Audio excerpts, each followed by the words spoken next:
You now have a president talking about exterminating Latinos.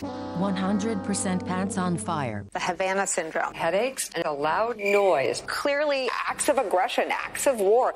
Scientists say the sounds were crickets. The Havana syndrome. Our enemies might be weaponizing technology, beaming something to hurt people's brains. The claims are scientifically implausible. Donald Trump to now investigate a conspiracy theory about COVID coming from a lab in Wuhan.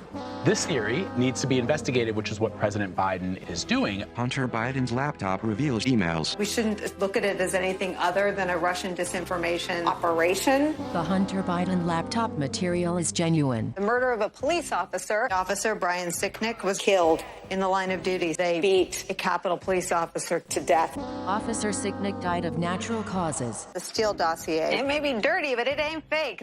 Obviously, the Steele dossier is discredited by far, actually. I mean, this is the lunatic response to what is a very rational, evidence-based, fact-based investigation. FBI pleads guilty to doctoring email. What the report shows is something that won't be surprising to people that have spent a lot of time in the federal government. The report left former officials aghast. The FBI is exonerated today. It doesn't vindicate anyone at the FBI who touched this. They are all absolved of any wrongdoing. The activities we found here don't vindicate anybody. The Trump administration cleared peaceful Black Lives Matter protesters so the president could take a photo in front of a church. We did not find evidence that federal agents used CS gas. The D.C. police used the CS gas. Protesters were gassed to clear the way for Trump's photo op. Demonstrators were pushed out to allow contractors to build a fence, a response to damage done during the 2 previous nights of rioting. Russians offered a bounty for the killing of U.S. soldiers. U.S. intel walks back claim Russians put bounties on American troops. This mountain of evidence that we now have of bounties that Russia paid.